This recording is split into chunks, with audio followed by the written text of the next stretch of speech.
NIGHTMARE, A Tale for an Autumn Evening, by Amy Lowell.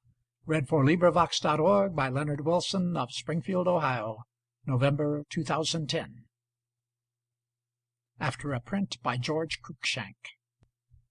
It was a gusty night, with the wind booming and swooping, looping round corners, sliding over the cobblestones, whipping and veering and careering over the roofs like 1,000 clattering horses. Mr. Spruggins had been dining in the city. Mr. Spruggins was none too steady in his gait, and the wind played ball with Mr. Spruggins, and laughed as it whistled past him. It rolled him along the street, with his little feet pit-a-patting on the flags of the sidewalk, and his muffler and his coat-tails blown straight out behind him. It bumped him against area railings, and chuckled in his ear when he said, "Ouch!" Sometimes it lifted him clear off his little patting feet, and bore him in triumph over 3 gray flagstones and a quarter. The moon dodged in and out of clouds, winking. It was all very unpleasant for Mr. Spruggins, and when the wind flung him hard against his own front door, it was a relief, although the breath was quite knocked out of him. The gas lamp in front of the house flared up, and the keyhole was as big as a barn door. The gas lamp flickered away to a sputtering blue star, and the keyhole went out with it.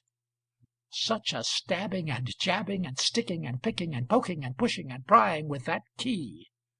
And there is no denying that Mr. Spruggins rapped out an oath or two, rub-a-dub-dubbing them out to a real snare-drum roll.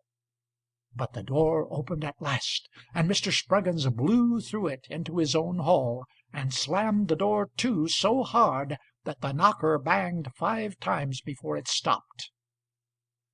Mr. Spruggins struck a light and lit a candle, and all the time the moon winked at him through the window. "Why couldn't you find the keyhole, Spruggins?" taunted the wind. "I can find the keyhole." And the wind, thin as a wire, darted in and seized the candle flame and knocked it over to one side and pummelled it down, down, down.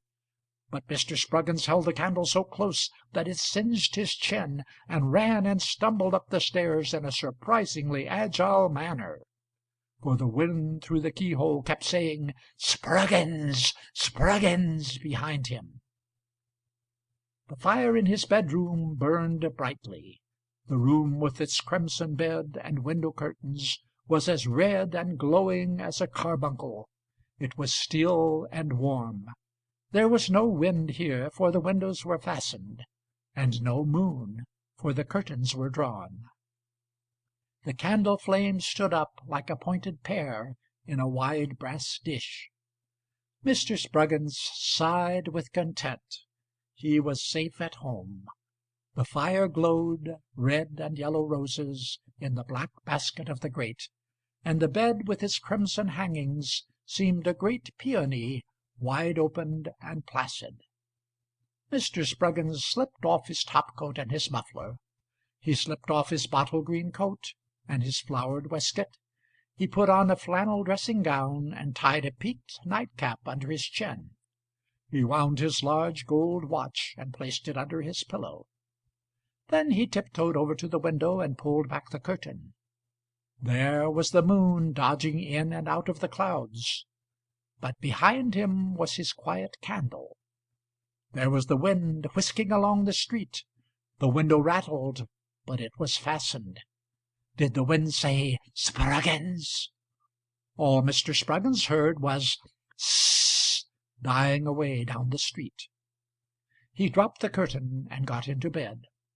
Martha had been in the last thing with the warming pan.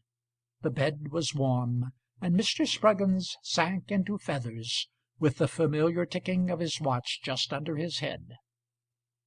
Mr. Spruggins dozed. He had forgotten to put out the candle, but it did not make much difference, as the fire was so bright. Too bright! The red and yellow roses pricked his eyelids. They scorched him back to consciousness. He tried to shift his position.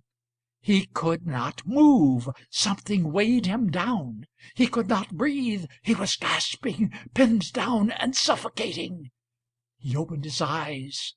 The curtains of the window were flung back, the fire and the candle were out, and the room was filled with green moonlight, and pressed against the window pane was a wide round face, winking, winking, solemnly dropping one eyelid after the other. Tick-tock went the watch under his pillow. Wink, wink went the face at the window. It was not the fire roses which had pricked him. It was the winking eyes. Mr. Spruggins tried to bounce up. He could not, because his heart flapped up into his mouth and fell back dead. On his chest was a fat pink pig. On the pig a blackamoor, with a 10-pound weight for a cap. His mustachios kept curling up and down like angry snakes, and his eyes rolled round and round, with the pupils coming into sight and disappearing, and appearing again on the other side.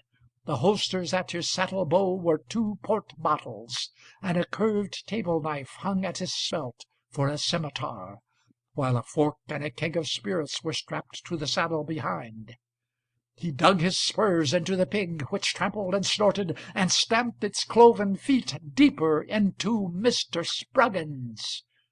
Then the green light on the floor began to undulate. It heaved and hollowed. It rose like a tide, sea green, full of claws and scales and wriggles.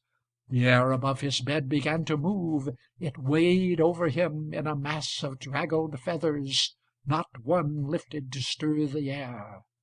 They drooped and dripped with a smell of port wine and brandy, closing down slowly, trickling drops on the bed quilt.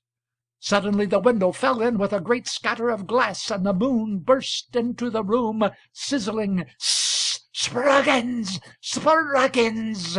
It rolled toward him, a green ball of flame with 2 eyes in the centre, a red eye and a yellow eye, dropping their lids slowly, one after the other. Mr. Spruggins tried to scream, but the blackamoor leaped off his pig with a cry, drew his scimitar, and plunged it into Mr. Spruggins' mouth. Mr. Spruggins got up in the cold dawn and remade the fire. Then he crept back to bed by the light which seeped in under the window curtains, and lay there shivering, while the bells of St. George the Martyr chimed the 7:15. End of poem. This recording is in the public domain.